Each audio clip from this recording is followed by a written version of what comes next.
Bom, então nesse momento nós vamos entrar no capítulo 3 e nós vamos falar sobre um assunto muito importante. O título desse capítulo 3 é Justificação e Vida. Vamos então orar ao Senhor e nós vamos hoje ver a condição do homem, né? E a necessidade que ele tem de justiça, a justiça de Deus e da vida de Deus. Vamos fazer uma oração então? Oremos juntos. Querido Pai Celestial, muito obrigado pelo privilégio que temos de estarmos aqui nesse momento. Para verdadeiramente, Senhor, estudarmos essa palavra, crescermos espiritualmente, até alcançarmos a medida de estatura completa em Cristo Jesus. Que nesse momento, Senhor, o Senhor fale conosco através dessa meditação e que o Espírito Santo seja manifesto em nosso coração e em nossa vida. Pedimos e agradecemos em nome de Jesus. Amém, Senhor. Então, vamos lá. O primeiro texto que nós vamos abrir é Romanos capítulo 3, versos 10 em diante. Eu vou ler aqui e nós vamos acompanhar juntos. Romanos 3, versos 10, 12 e 23, diz assim: como está escrito, não há um justo, nenhum sequer. Não há ninguém que entenda, não há ninguém que busque a Deus. Todos se extraviaram e juntamente se fizeram inúteis. Não há quem faça o bem, não há nenhum só. Porque todos pecaram e destituídos estão da glória de Deus. Então aqui a Bíblia está mostrando que não há um justo sequer. Não há ninguém que entenda, ninguém que busque a Deus. Todos se extraviaram. O que isso a Bíblia está dizendo? Essa é a condição de todos os seres humanos. Não há um ser humano justo. Aí você pensa, mas a Bíblia não fala que Noé era um homem justo? A Bíblia não fala de homens que se desviavam do mal, que eram tementes a Deus? Sim, e é justamente isso que nós vamos entender mais à frente. Em outro momento nós vamos falar sobre essa situação. Mas quando a Bíblia diz que não há um justo, a Bíblia está dizendo que o ser humano por si só não tem justiça. Todos os seres humanos, nenhum deles tem capacidade de buscar a Deus por si mesmo. Não há isso. Então a Bíblia está dizendo que todos se fizeram inúteis. Não há quem faça o bem. Então o ser humano não tem poder nem força para fazer o bem, para realizar a obra de Deus. Essa é a condição natural. E o que é, de fato, o que o homem consegue produzir por ele mesmo? Vamos ler Mateus capítulo 7, versos 21 a 23, que diz assim: porque do interior do coração dos homens saem os maus pensamentos, os adultérios, as fornicações, os homicídios, os furtos, a avareza, as maldades, o engano, a dissolução, a inveja, a blasfêmia, a soberba, a loucura. Todos estes males procedem de dentro e contaminam o homem. Então, é isso que está no coração do ser humano. Essa é a realidade do ser humano. É muito comum o ser humano sempre pensar que ele é bom, que ele... O que normalmente é dito para nós, né? Não, existem coisas boas dentro de você que você só precisa impulsionar. Não, queridos. Se nós entendermos isso, isso é algo completamente contrário à palavra de Deus. A Bíblia não diz que tem coisas boas dentro de você e coisas más. Não, só existe o mal. É isso que a Bíblia diz. No coração do ser humano, veja que Jesus não diz, procede bênçãos e procede também coisas ruins. Não. Então, na verdade, o que a Bíblia fala, né, sobre o coração do homem? Só há maldade no coração do homem. A gente tende a pensar que nós temos coisas boas e coisas ruins, mas na verdade não. Na verdade, do ser humano só pode vir coisa mal, porque depois que o homem pecou, o pecado agora jorra o tempo todo de dentro do coração do homem. Então não há possibilidade do homem fazer o bem. Sempre que a pessoa vai fazer o bem por si mesma, na verdade, no fundo, sempre vai ter ali o mal misturado. Sempre vai ter o eu dela, sempre vai ter uma espécie de egoísmo, de orgulho, de inveja, de ciúme. Alguma coisa vai estar ali. O ser humano não consegue ter atos de justiça mesmo, como Deus olha e diz, isso é justiça. Então esse é o mal que existe no coração do ser humano. E esse mal precisa ser remediado. Então por isso que a Bíblia fala, não há um justo. O justo que Deus está dizendo aqui é uma pessoa que anda em estrita integridade, pureza, santidade, amabilidade, bondade, benignidade, todos os segundos da sua vida. Deus fala, não tem ninguém que faz isso. Então como é que Deus vai conseguir fazer isso na vida de um ser humano? Tornar um ser humano santo, justo e irrepreensível. É justamente sobre isso que precisamos entender. Veja o que diz Provérbios 4, 23. Guarda o teu coração, porque dele procedem as fontes da vida. Então, é do coração que procedem as fontes da vida. Então, olha que situação desesperadora do ser humano. Do coração procedem as fontes da vida. mas também dele, que é de onde saem as fontes da vida, que sai homicídio, adultério, toda espécie de males. Então, por isso que o ser humano estava numa condição, e sem Cristo ele está numa condição extremamente desesperadora, porque não há possibilidade para o homem mudar a si mesmo, não tem como, é impossível. Então, como é que Deus olha para esse ser humano e como que Deus pode salvar um ser humano então? Agora, olha só, Romanos capítulo 5, verso 12. Portanto, como por um homem entrou o pecado no mundo, e pelo pecado a morte, assim também a morte passou a todos os homens, porque todos pecaram. Então veja, por que a morte passou a todos os seres humanos? Porque todos pecaram. Todos seguiram o mesmo caminho de Adão. Adão pecou, e depois dele, todos pecaram também. Mas Deus, ele agora, olha o que diz 2 Pedro 3,9, não querendo que alguns se percam, senão que todos venham a arrepender-se. Então Deus, ele não quer que as pessoas se percam, ele quer que as pessoas se arrependam. Mas como que faz isso? Né? A Bíblia fala que o próprio Deus dá o arrependimento para as pessoas. Mas como é que eu posso ter o meu coração transformado? Eu quero ser justificado, eu quero a vida que existe em Cristo Jesus. Veja só que coisa tremenda isso. Vamos abrir nossas Bíblias aqui, no livro de Romanos, no capítulo 5. E aí nós vamos começar a entender de forma clara como que uma pessoa passa a ser justa, como que o coração natural deixa de exercer o império ali naquela pessoa. Vamos abrir aqui nossas Bíblias em Romanos, no capítulo 5. Diz assim: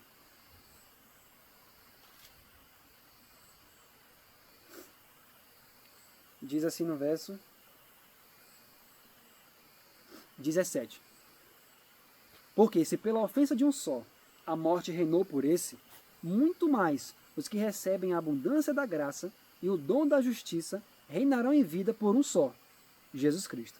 Pois assim como por uma só ofensa veio o juízo sobre todos os homens para a condenação, assim também por um só ato de justiça veio a graça sobre todos os homens para a justificação de vida.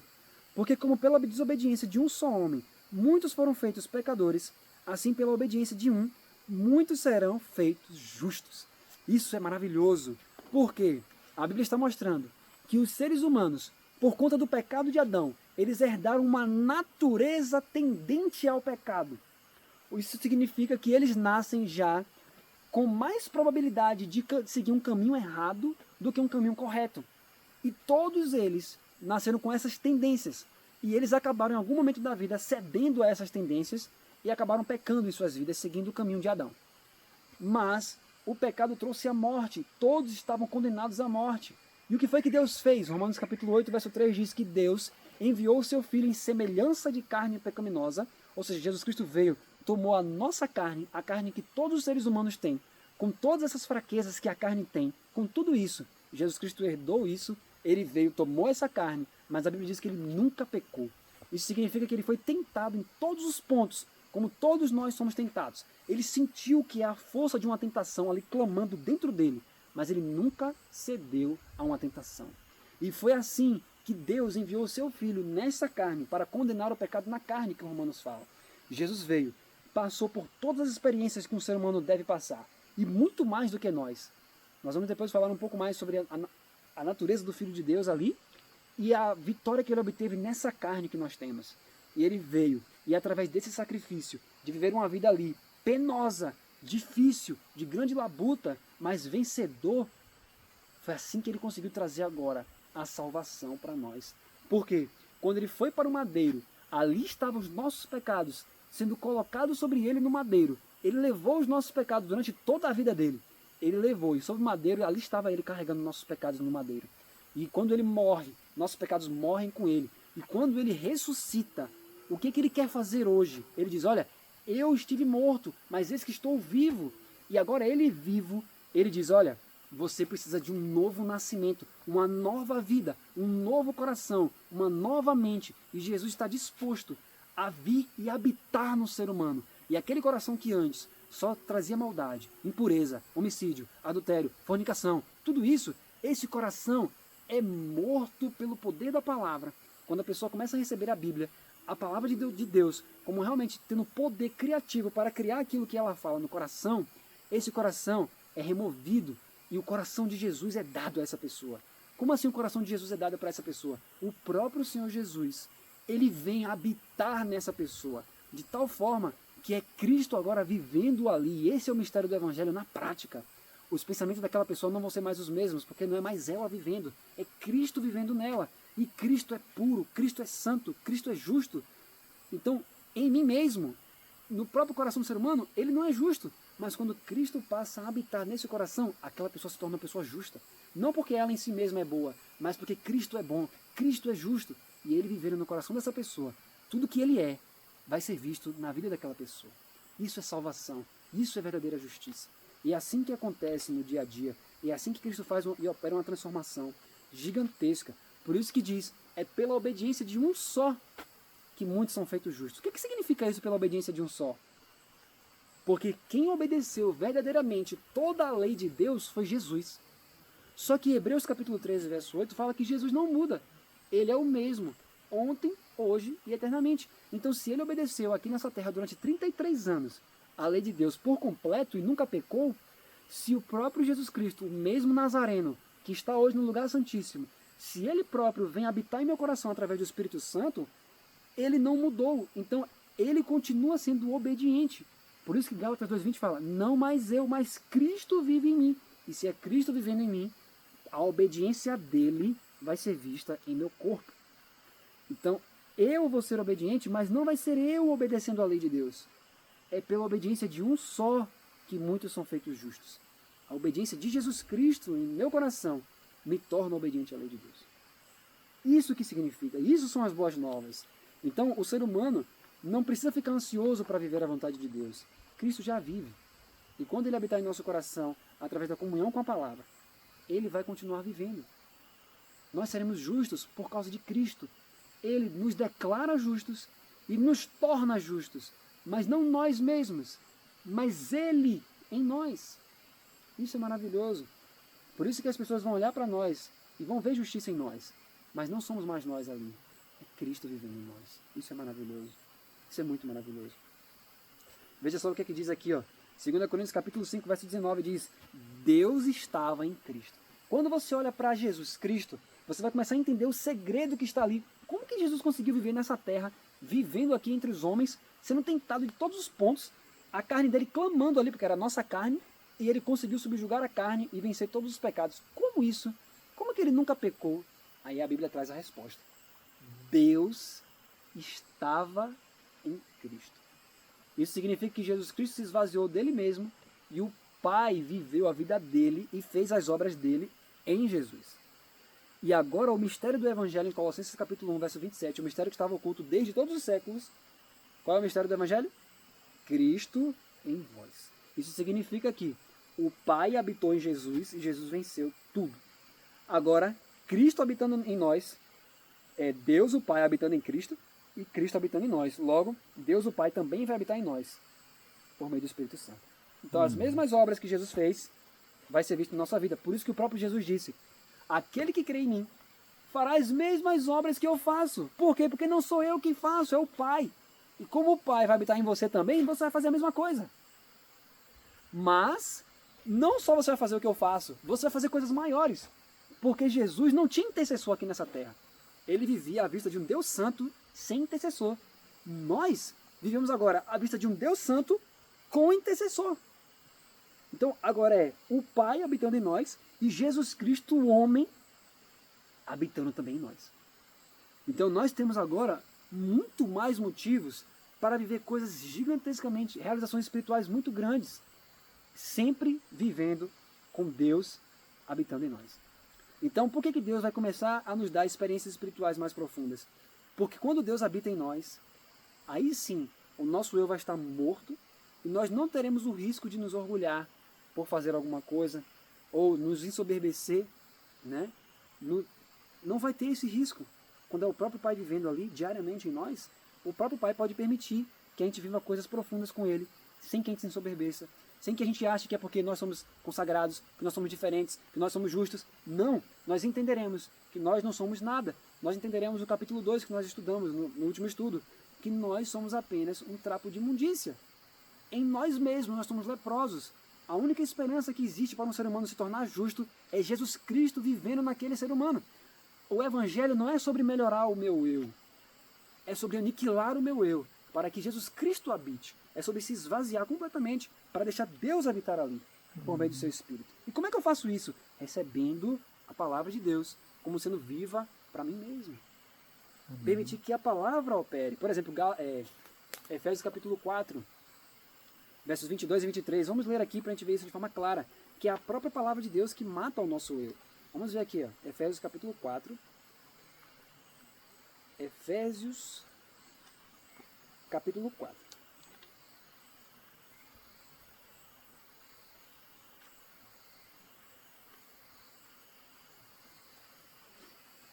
Efésios 4.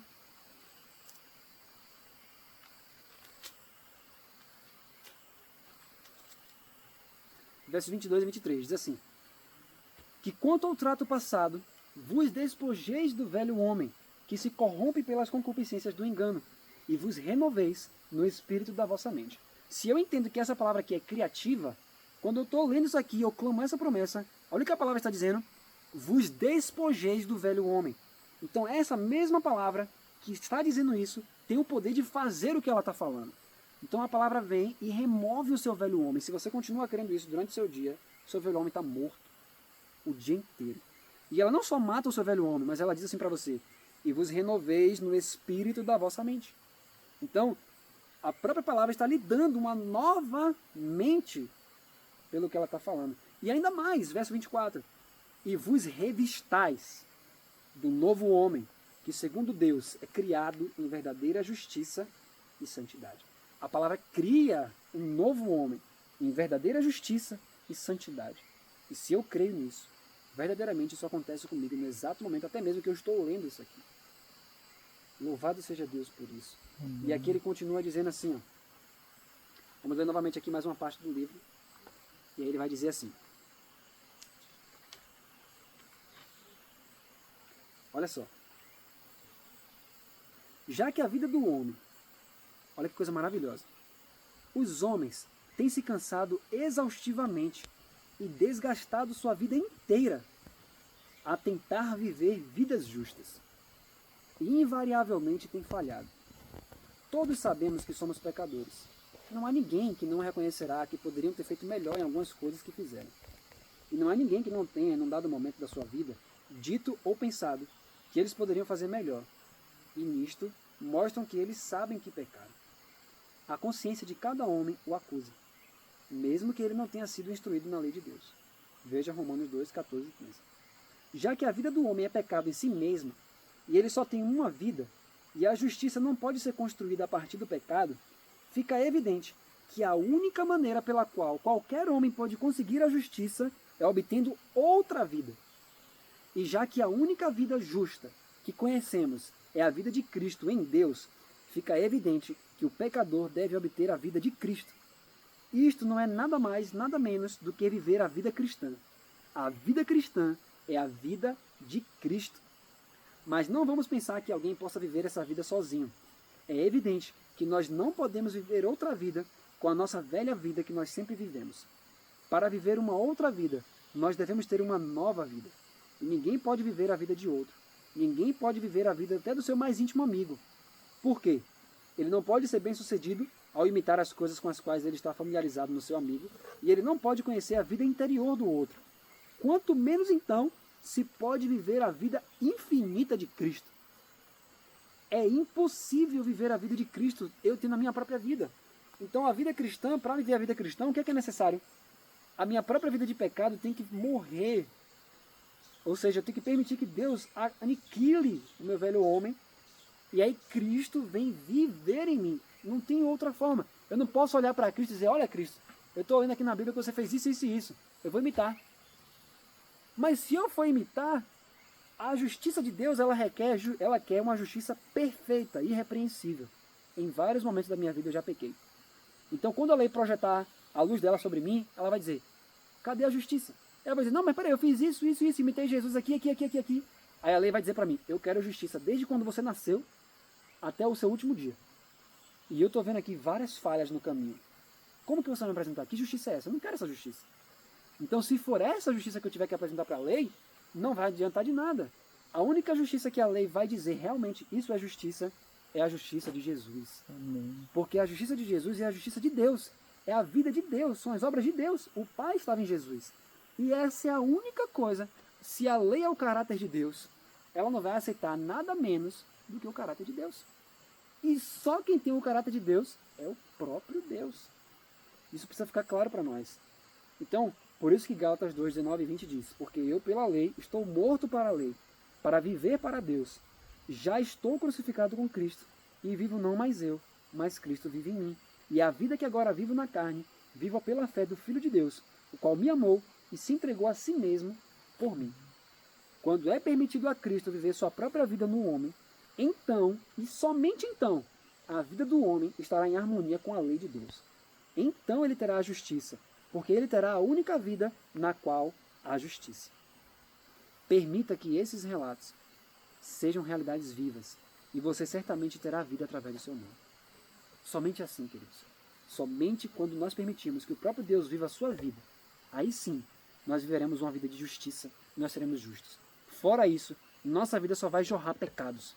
E para que possamos cessar de pecar, parar de pecar, somente quando Deus tiver tomado completamente nossa mente, nossos pensamentos, nosso coração, nossa vida. Aí sim, nós veremos a justiça de Deus no nosso dia a dia. Nós viveremos em santidade e justiça todos os dias de nossa vida. E assim recebemos vida e justiça da parte de Deus. Que isso seja uma realidade de nossa vida agora. Não só hoje, mas nesse exato momento. Nós vamos orar por isso, para que nós possamos verdadeiramente receber essa vida. Oremos juntos. Querido Pai Celestial, muito obrigado, Senhor, pelo privilégio que tivemos nessa tarde de aprender, Pai, o que é uma vida de justiça, o que era uma vida de santidade, Pai, como obter isso. E nós te agradecemos e pedimos ao Senhor, Pai, que o Senhor se manifeste a nós, venha habitar em nosso coração, Senhor. Remove nosso coração poluído pelo pecado. Remove-nos, Senhor, da nossa própria miséria, Senhor, e nos dá a vida de Jesus. Só o Senhor Jesus pode viver a vida dele, Senhor. Nós não temos como imitar Jesus, Senhor. Nós queremos que o próprio Jesus viva a vida dele em nós. Por favor, Pai, nos dê vida nesse momento através da sua palavra. E nós te agradecemos, Senhor, por tudo isso. No doce e sagrado nome de Jesus. Amém, Senhor.